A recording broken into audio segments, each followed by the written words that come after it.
This conference will now be recorded. Hello everyone. The topics that we are going to discuss today: calculation of strength of H2O2 solution, and then we'll see chemical behavior of H2O2 solution, uses of H2O2 solution, and some related problems. So under calculation of strength of H2O2 solution, one conversion we have already done, which is conversion from volume strength to percentage strength. There are basically two ways by which you can express strength of H2O2 solution. One is volume strength, another one is percentage strength. So how to convert these two to each other? One we have already seen, which is volume strength to percentage strength. So suppose if it is given in terms of volume strength, so here we have taken this example. Suppose you are given 10 volume sample of H2O2 solution and you have to convert it to percentage strength. So here we have seen in the last class that percentage strength is 3%. Fine. Now if we do the reverse process, suppose now you know that percentage strength is 3%, you have to convert it to this volume. So answer will obviously be 10, but how to do it, that we will see in today's class. So now we are converting percentage strength. Suppose it is given 3% and it will be converted to volume strength, which we already know that it should be 10V. But how to do it, that is that we have to see. Now, first of all, we have to know what it means by 3% aqueous solution of H2O2. 3% aqueous solution of H2O2, according to the definition of percentage strength, it means that 3 grams of H2O2 actually present in 100 ml of this particular H2O2 solution. So, that is the information we can get when we are saying that we have percentage strength 3%. Now, if it is so, then what is the number of moles of H2O2 that is present in this 3 gram? Now for that you have to divide this given mass, which is 3 gram, by the molar mass of H2O2, which is 34 gram per mole. It is easy to calculate. 2 hydrogen, that means 2, and 2 oxygen, that means 16 into 2, which is 32. So this is 34. Now if it is 3 is divided by 34, this is the number of moles we are getting that is present in 3 gram of H2O2. So 0.088 moles H2O2 is actually present in 3 gram of H2O2. Now we know, according to the equation, balanced equation, when we decompose H2O2, from 2 moles of H2O2 you get 1 mole of O2. Okay, 2 moles, 1 mole. So 2 moles of H2O2 produces 1 mole of oxygen. Now if it is so, then in our case 0.088 moles of H2O2, that should produce simply half of it. So 0.00088, now it will be 0.44 moles of O2. Now if it is so, at NTP condition, we know that any number of, that is 1 mole of any gas, that is actually equivalent to 22400 ml. Now in our case, number of moles of oxygen gas is 0.044 moles. Now from number of moles, if you convert it to ml, then you have to multiply 0.044 with this value 22400, because 1 mole of any gas is 22,400 ml. So in our case it is 0.044 moles of O2 gas. So it should be multiplied by 22400 so that we can get the volume in ml. So the value we are getting, that is ml of oxygen, it is 985.6 ml of O2, which is actually 0.044 moles. So now we know what is the volume of O2 that we are getting from this 0.088 moles of H2O2. Now, if it is so, that is this amount of O2 in terms of volume, that is actually coming from 100 ml, because read the first line, 3% aqueous solution of H2O2, it means 3 gram of H2O2 present in 100 ml. Now 3 gram of H2O2 is 0.088 moles, and 0.088 moles of H2O2 is also equivalent to 0.044 moles. and 0.044 moles of O2 is 985.6 ml of O2. So this amount of O2 is coming from 100 ml solution of H2O2. So if it is coming from 100 ml, that means from 1 ml of H2O2 solution, it should be 100 times less. That is 9.856 ml, or this is almost equal to 10 ml. So in this way, we are getting the final answer, that is volume strength is 10 volume, or you can express it as 10 V in short. So in this way, you can convert percentage strength to volume strength and also volume strength to percentage strength. Okay. Now, this is elaborate process, but when you will solve question, there is a short method, that is a simple formula. If you can remember, then you don't have to go through all this detailed process, and that is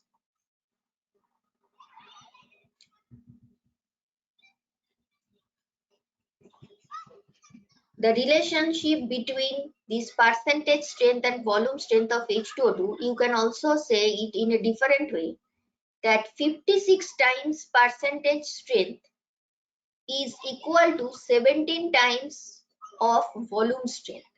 So percentage strength, that is actually equal to, that is 17 times of percentage strength, that is actually equal to 56 times of volume strength. So in terms of percentage strength, if we suppose you want to calculate percentage strength, then it will be equal to 17 divided by, 17, this side is 56 and this is 17. So if we want to calculate percentage strength, it should be equal to 17 divided by 56 volume. So if you know the value of any of these, I am trying to say, suppose you know percentage strength, you want to convert to volume, then what you have to do? You have to multiply it with 56 by 17. But if you know this side, you have to multiply it with 17 divided by 56, so that you can get percentage strength. Now we can prove it here simply. So see, here we know our percentage strength is 3. So this value is 3. That means if I multiply with 3, 56 divided by 17, then you will get this volume strength, which is 3. Similarly, if you consider volume strength is 10, because that we have already calculated, then percentage strength, that will be equal to 17 divided by 56 multiplied by 10, and 17 divided by 56, it is basically 0.03. So when it will be multiplied by 10, 0.3 basically, then it will be 3%. So in this way, we can convert one part, that is one way by which you are expressing the concentration, to another way, depending on which one is given. Fine. So next we'll solve one problem. So in this problem, it is asking what is the volume strength of 8.9 molar H2O2 solution calculated at 273 Kelvin and 1 atm. Here R value given 0.0821 liter atmosphere per Kelvin per mole, rounded off to nearest integer. So here basically volume strength you have to calculate, but the information given is molarity. So the concentration of H2O2 is given in terms of molarity. Okay. Now when it is molarity, what it means actually? According to the definition of molarity, 8.9 moles of H2O2, that is present in 1 liter of the solution. Fine. So we can say 1 liter solution, it is containing 8.9 moles of H2O2. Okay. Now 8.9 moles of H2O2. Remember the equation. When it is 2 moles of H2O2, after decomposition we get 1 mole of O2.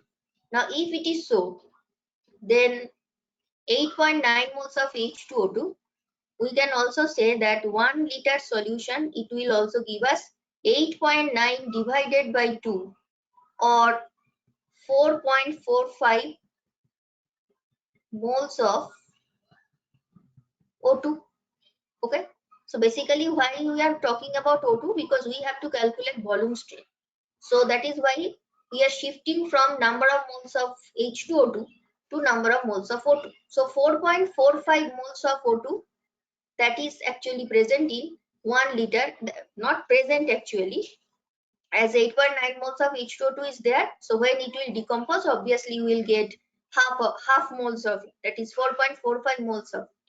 Now this number of moles, if we convert it to volume, because here condition is given 273 Kelvin and 1 atmosphere.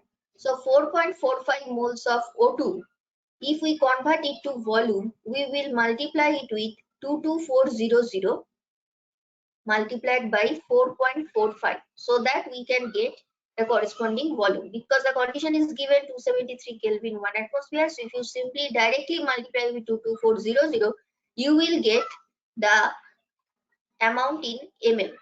So it is 99680 ml. So this is the amount of oxygen gas that we are getting from 1 liter H2O2 solution, right? So 1 liter H2O2 solution means 1000 ml H2O2 solution, we are getting 99680 ml O2. But we have to calculate volume strength, and volume strength definition is from 100 ml, what is the amount of O2 we can get. So from 1000, if it is 99680, so from 100 ml, it should be, that is 10 times less. So it will be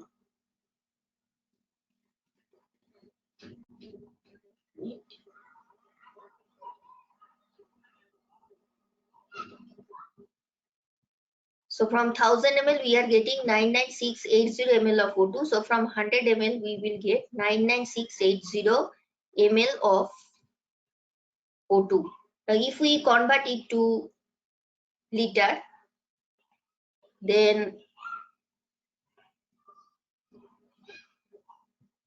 sorry, let me do the calculation in a different way.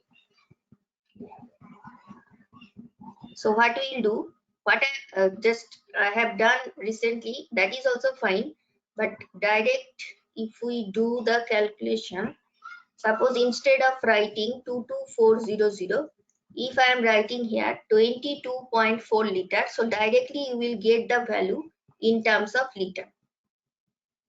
So 22.4 liter and 22400 ml, both are actually same thing. So whether you do it or not, it doesn't matter. Okay. So 4.45 into 22.4 liter, this is actually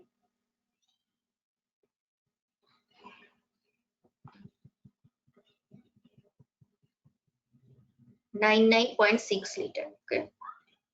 Now 99.6 liter we are getting from 1 liter of H2O2. So 1 liter H2O2 solution, we are getting 99.6 liter O2.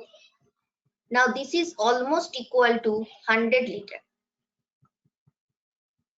So from one volume, basically you are getting 1000 times volume. 99.6, as it is rounded off to nearest integer, so that is why we have written here 100. So if you do the calculation in terms of ml, that is also fine. So here I have done it in terms of liter. So from 1 liter H2O2, as we are getting 100 liter, so that is why finally the answer should be 100. So this is the elaborate calculation, but if we want to do it shortly, there is a simple formula for it that also you can use, and that formula is this one, that volume strength is equal to 11.2 multiplied by molarity. Now when you can use this formula. So suppose volume strength is given, you have to calculate molarity. In that case, volume strength should be divided by 11.2. In our case, suppose molarity is given, which is 8.9, and you have to calculate volume strength. So what you can do, Simply multiply this 8.9 with 11.2 and directly you will get the value 99.68. So this is in terms of liter, and see the same result also we have obtained, but if you use this directly you will get it. So if you have you are getting this type of direct information, that is suppose directly molarity is given or volume strength is given and you have to calculate the other one, then this is the relationship between volume strength and molarity. So I have first shown the elaborate calculation that how we are getting the actual result, which is 100 liter or 99.6. Basically, when you are rounding off to nearest integer, now it becomes 100. Then using simply this formula, volume strength, it is related to molarity by this relationship. Simply multiply 11.2, then also we are getting the same result. Okay, next problem. The strength of 5.6 volume H2O2 solution, that means here volume strength is given, which is 5.6. Volume strength is given, which is 5.6 volume, and the density is given 1 gram per ml. That means when we are saying 1 ml solution, you can also say it is actually 1 gram solution, or 1000 ml solution, it is 1000 gram solution. So strength of 5.6 volume H2O2 solution whose density is 1 gram per ml in terms of mass percentage and molarity respectively. So look at the options. The first values that you are seeing in option 1 and 2, you can see 1.7, which is basically mass percentage. And the second values that you are seeing, 0.25, 0.25, first and last option. This is basically molarity, capital M. Fine. So these values are mass percentage, and the second values, because respectively is there, second values are molarity. So option 2 and 3 same molarity, option 1 and 4 same molarity. One more information is given, that molar mass of H2O2 that is given 34. Even if it is not given, it doesn't matter, you can easily calculate. So the problem is all about, volume strength is given, you have to calculate mass percentage, and also you have to calculate molarity. Two things we have to convert from volume strength. Now if we are using the simple formula. In the previous slide you have seen, when volume strength is given and you have to calculate molarity, you can use the relationship volume strength is equal to 11.2 into molarity. So we can use simply that. So if we do so, volume strength, it is equal to 11.2 molarity. So molarity we want to know, volume strength is already given 5.6. So simply divide it by 11.2 and we are getting 0.5. Okay. So if it is 0.5, that means molarity is 0.5. So these two you can cancel, because the answer should be any one between 2 and 3.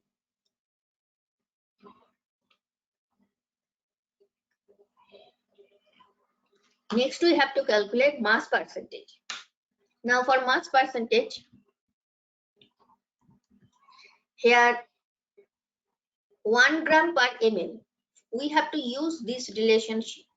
Now as it is density is given, so 1 liter solution, that is actually, if you want to convert it to gram, 1 liter solution is also equal to 100,000 ml. Now 1000 ml is equal to 1000 gram, because 1 gram is having volume 1 ml. Now according to the definition of molarity, we can say that 1000 ml solution or 1000 gram solution, because both are same here. Density is 1 gram per ml. So whether you say 1000 ml or you say 1000 gram of solution, both are actually same thing. It is containing this number of moles of solute, because that is the molarity.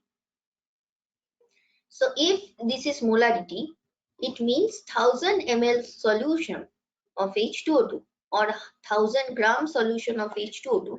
This is containing this number of moles of H2O2. So see, it is equal to number of moles of solute. In our case, it is H2O2 multiplied by molar mass. Then only you can get the mass of solute that is present in 1 liter solution or 1000 gram solution. Now number of moles, it is 0.5 because we have already calculated the molar. So simply multiply it with the molar mass and you will get the value 17 gram. But 17 gram that is actually present in 1000 gram. But we need to know mass percentage. That means from 100 gram, what is the amount present? So it will be 10 times less. 17 divided by 1000, 100 gram is 10, so it is 1.7. So see, there is a slight difference. The percentage strength that we have calculated, there the definition we have used from 100 ml solution. What is the mass of see, I just want to see once more. When percentage strength is given 3% aqueous solution, it means that 3 gram of H2O2 present in 100 ml. So it is volume mass relationship. But here it is slightly different. It is mass relationship. That is from 100 gram solution, what is the amount? But in our case, it is basically when you say 100 gram, as density is 1. So 100 gram or 100 ml, whatever you say, it is actually same. So here it is density is 1, but you may not get always, so it may be different also. So then use this relationship so that from ml you can convert to gram. Now 17 gram H2O2 that is actually present in 1000 gram, but we need mass percentage. So from 100 gram the value should be 1.7.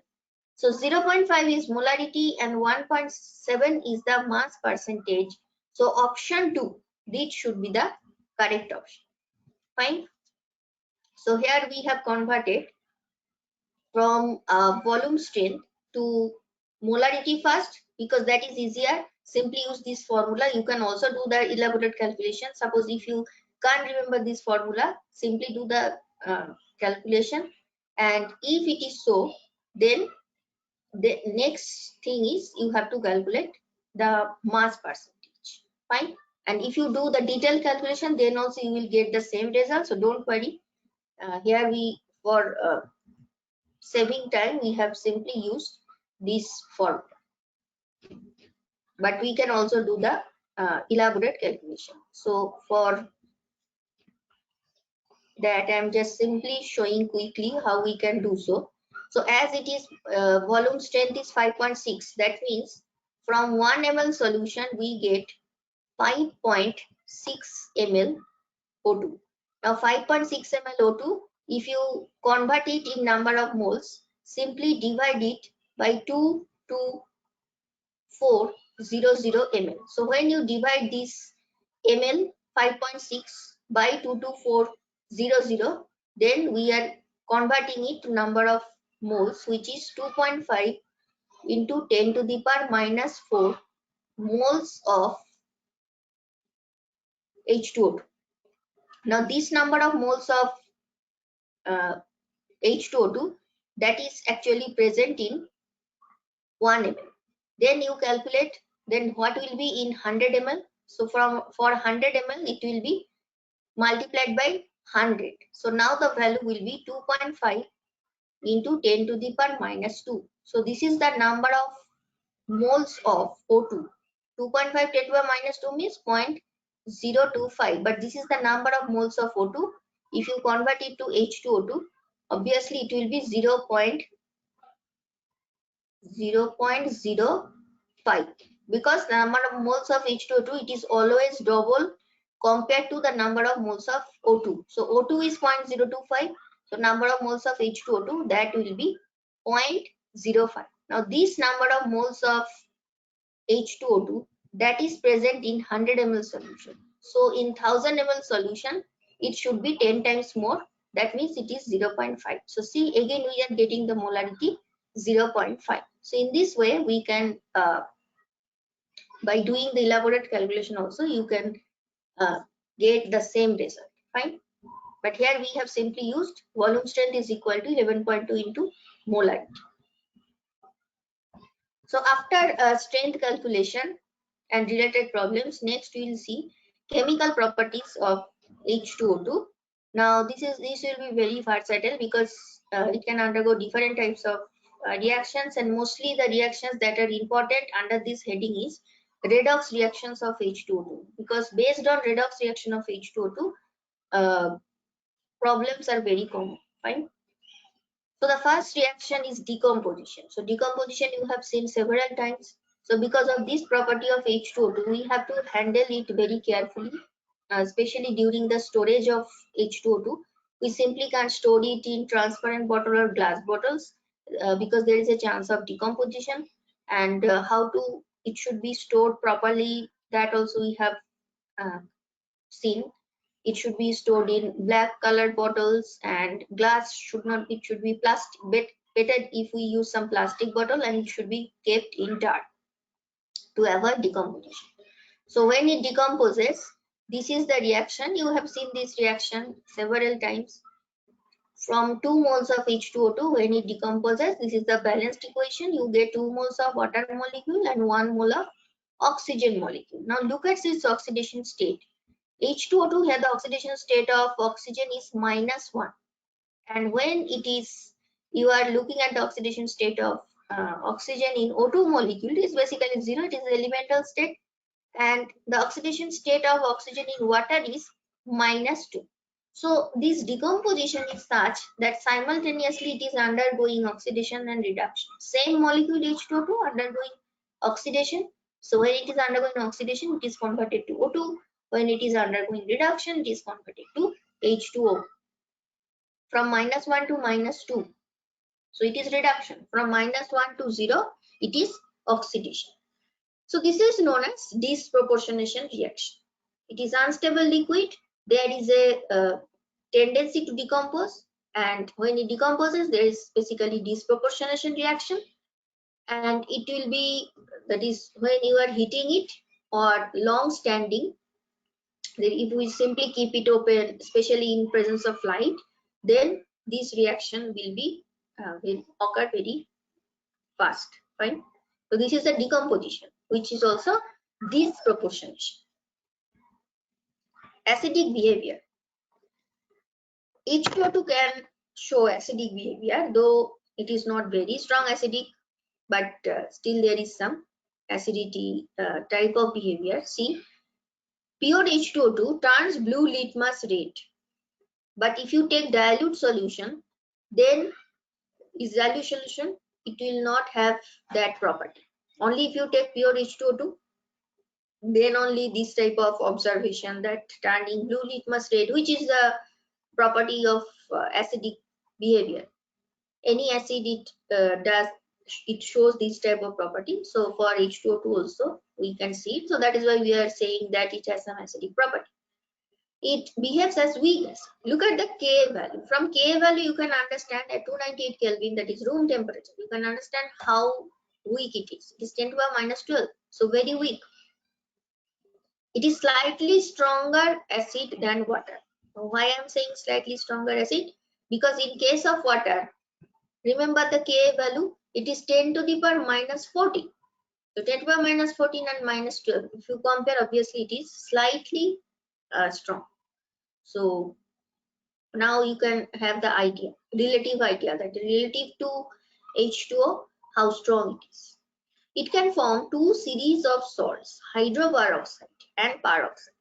Now in H2O2 molecule, if I write it like this, now two hydrogens, two replaceable hydrogens are there. If you are replacing, suppose one H with metal, suppose I am writing here NaOOH, which is, you can also write it as, I'm giving equivalent sign, NaO2H. So this is actually, or NaHO2, whatever you write. This is NaOOH. And if both the hydrogens are converted to, that is replaced by Na, then it will be NaO peroxide linkage, then another N. Now this is equivalent to Na2O2. So whether you are replacing one H with metal or both the H atoms with metal, depending on that, you can get hydroperoxide salt or you can get peroxide salt. So the first one is hydroperoxide salt, where one hydrogen is still present, and the second one is peroxide salt, where both the hydrogens are removed by the metals. So that is why two series of salts. So we can write the equation as NaOH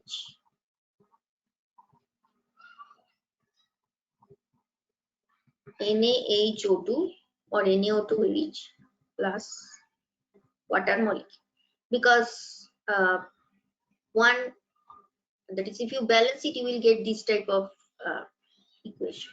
Okay, so one H from here and OH from NaOH together, it will make water molecule. And so this equation is for hydroperoxide salt formation. But if I take 2 NaOH for 1 mole of H2, now it will be Na2O2, 2H2. So this is nothing but Na2O2. Okay, so this is acidic behavior, where H can be replaced by metals. Bleaching action, very important. The bleaching action of H2O2, it is because of the nascent oxygen, that is atomic oxygen, which is expressed like this. And this type of nascent oxygen, it is liberated when it is decomposed. Now this nascent oxygen is actually responsible for oxidation of coloring matter and ultimately bleaching property. So if it is asked what is the actual component for which bleaching action we can observe, it is because of the nascent oxygen. Remember that it is because of the nascent oxygen. So it is used for bleaching of delicate materials like cotton, silk, wool. So H2O2, if we are writing this equation in this way, H2O, though nascent oxygen is very unstable, but it is very reactive. So mostly when we write the decomposition of H2O2, how we write it? We write 2H2O2 equal to 2 water molecule and water. But suppose if you are writing in this way, now you can get this nascent oxygen, which is expressed within third bracket, one single oxygen.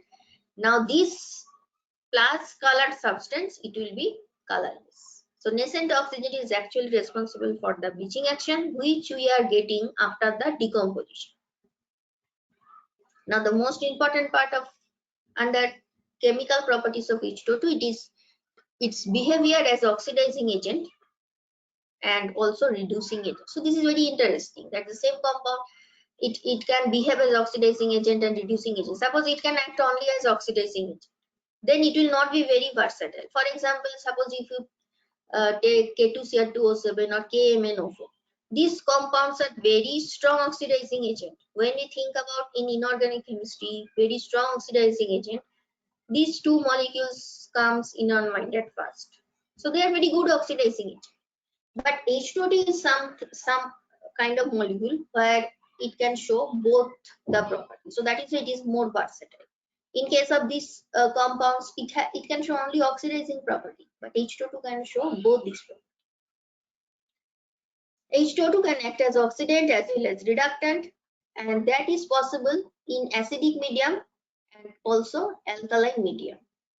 Not only acidic alkaline medium, you will also see some equations where there is no acid or no base. That means it is neutral medium. So if you look at the equation properly, you will be able to understand whether it is occurring at alkaline medium, acidic medium, or neutral medium. Now we know that the oxidation state of oxygen is -1. So here oxidation state is -1. If I am writing it, it is -1, it is also -1. Now when it is oxidized to O2, now oxidation state is 0. Remember the equation 2H2O. If you consider this equation, here balancing is not important. I am just trying to focus on the oxidation state.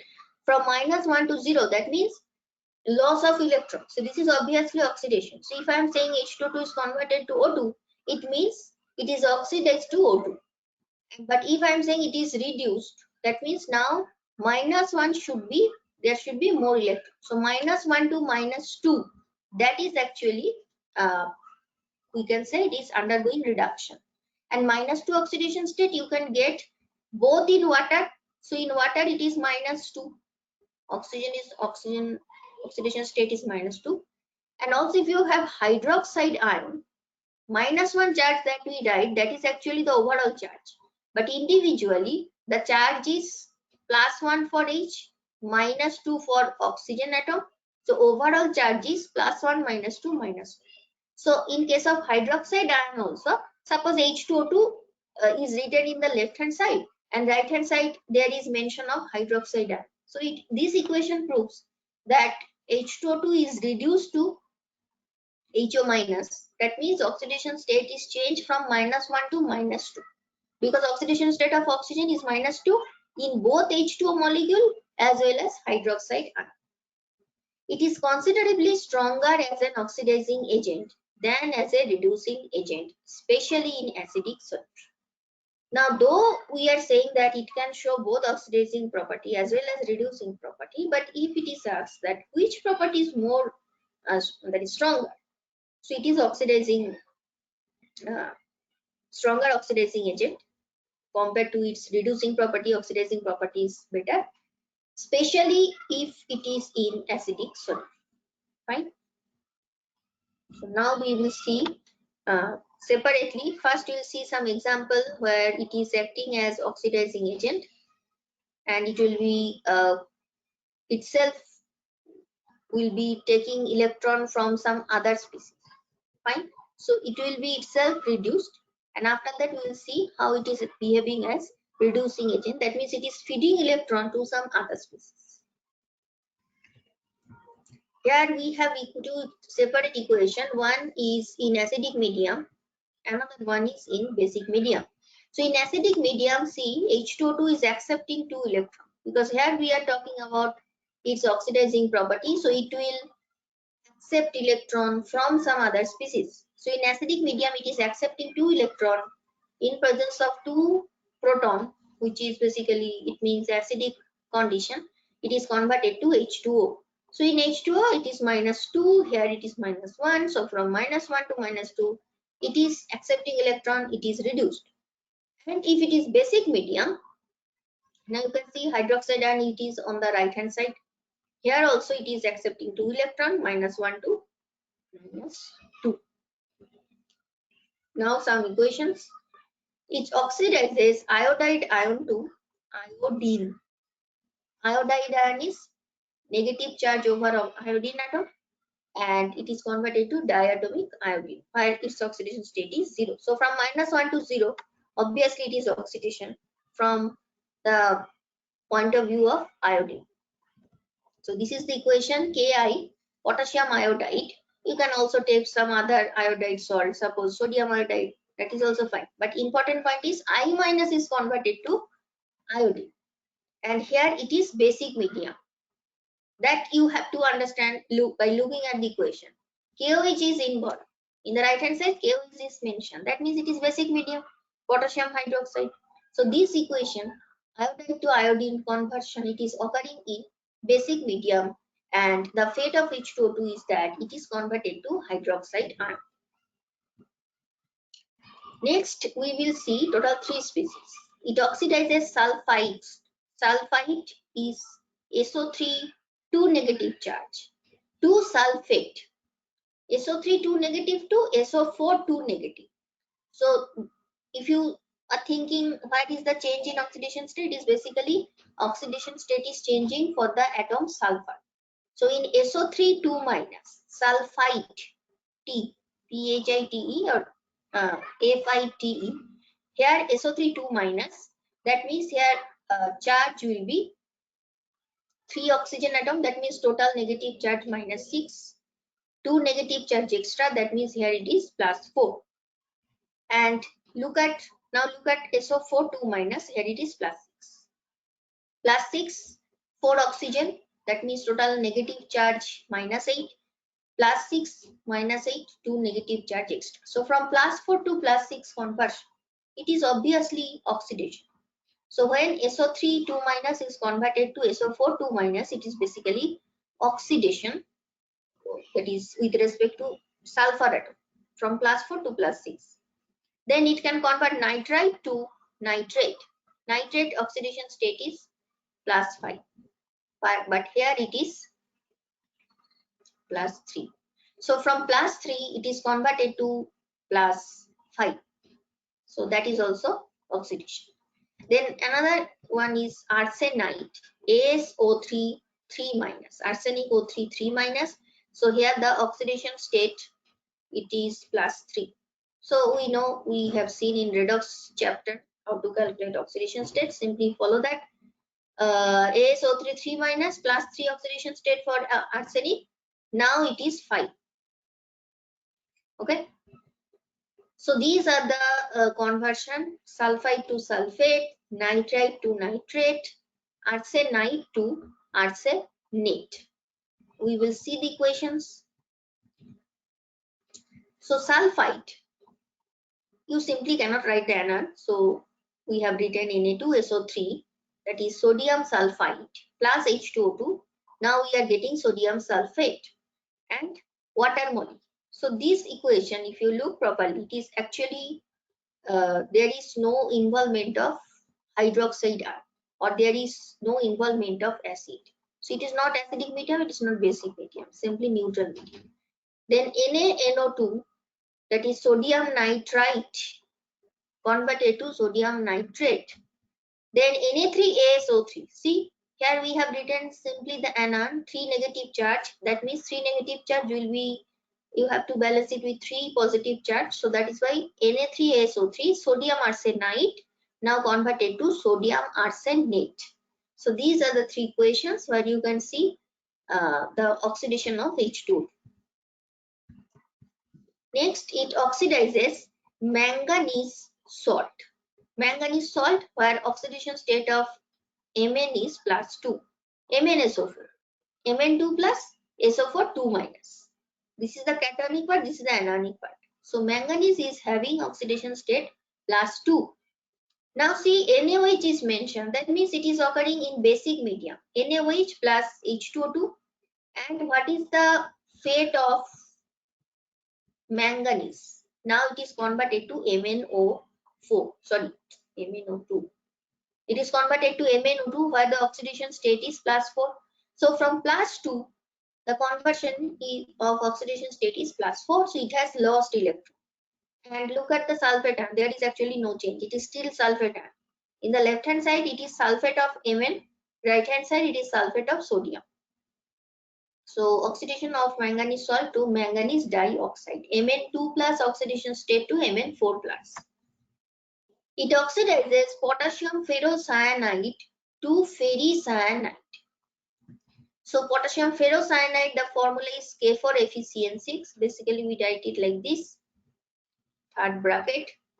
So K3FeCN6, that is ferricyanide. So why we are calling it ferri and ferro? This is the only difference. So when it is K4FeCN6, simply remove all these 4 potassium. You are left with FeCN6, 4 negative charge.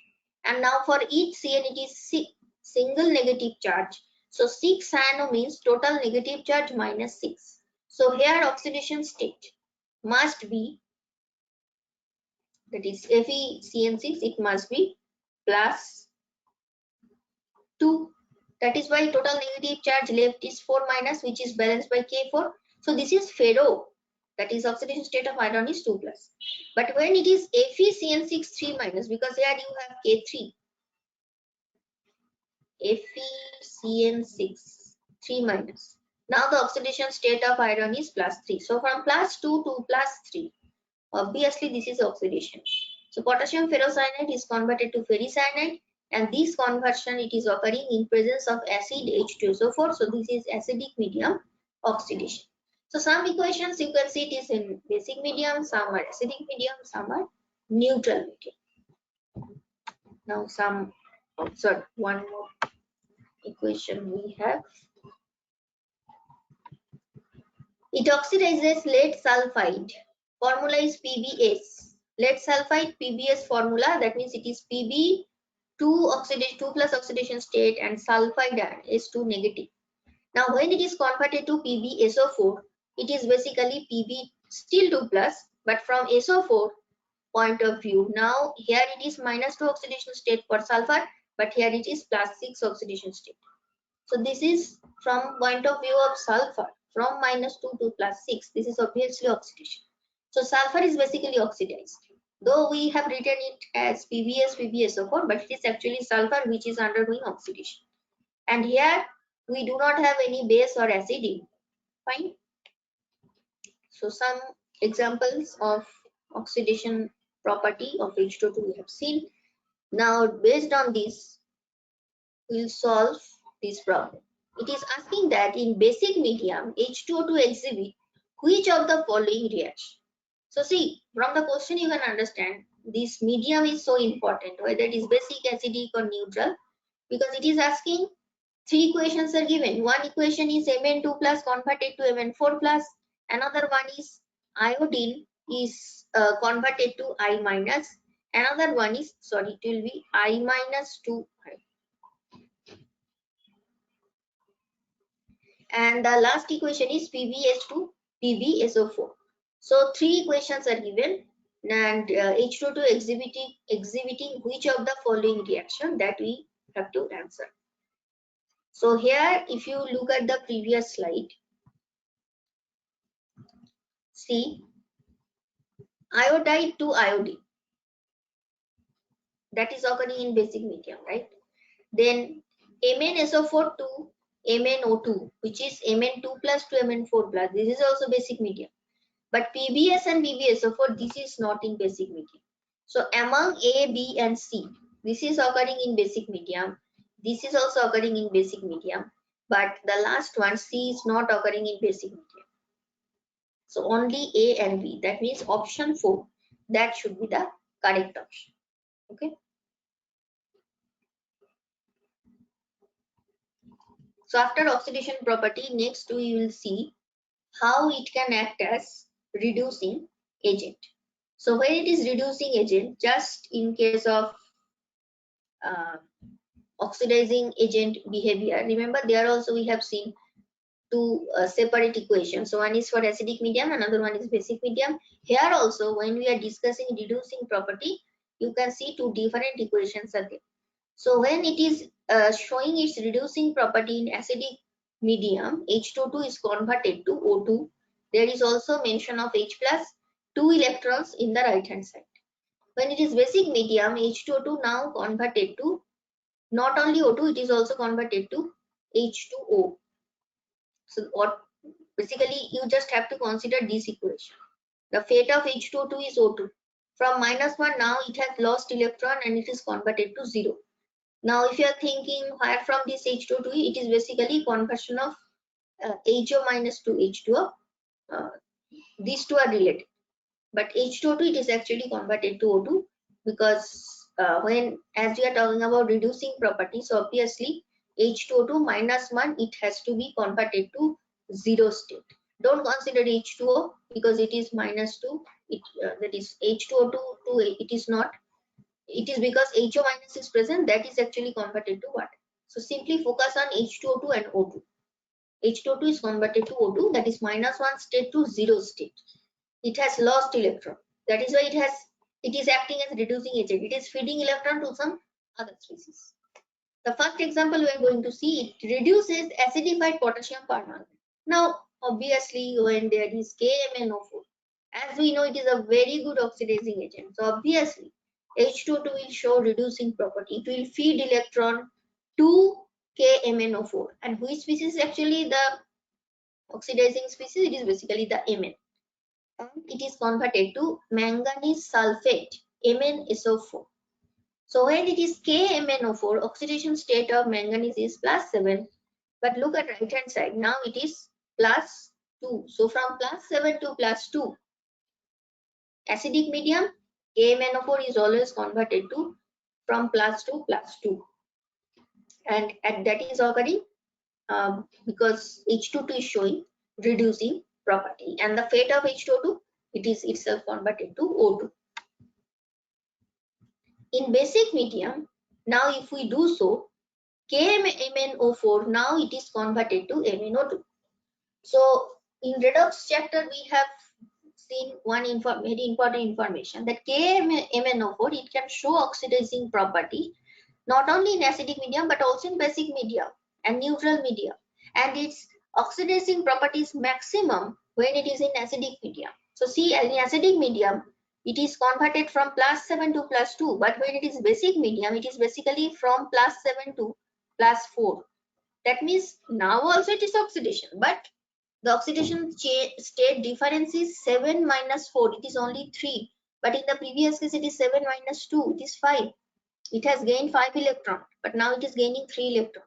So here also it is showing oxidizing property, but not so strong because it is now basic medium. So when it is basic medium, it is converted to MnO2. When it is acidic medium, it is converted to MnSO4. MnSO4 because this sulfate ion is coming from H2SO4. And the fate of H2O2, it is O2. It reduces potassium dichromate. Now potassium dichromate, K2Cr2O7, which is another important oxidizing agent, it reduces potassium dichromate to Cr2O3. But if you take acidic medium, now the fate of potassium dichromate is chromium sulfate. So depending on what kind of medium you have taken, you can have different product formation. So if you have not used acidic medium, see the first equation H2O2 K2Cr2O7, we are getting chromium trioxide where oxidation state is +3 and KOH is also produced. So this means it is basic medium. But in the second case it is acidic medium, and here K2Cr2O7, it is converted to chromium sulfate. Chromium sulfate oxidation state of chromium is again +3. So in both cases, chromium from +6 state is converted to +3. That means it has gained electron from H2O2 because H2O2 is showing reducing property. But whether it is basic medium or acidic medium, depending on that, the final fate of chromium may be different. It will be oxide if it is basic medium, it will be chromium sulfate if it is H2SO4 medium. Okay. Reduces silver oxide to metallic silver. Sorry, silver oxide means Ag2O. Here oxidation state of silver is +1.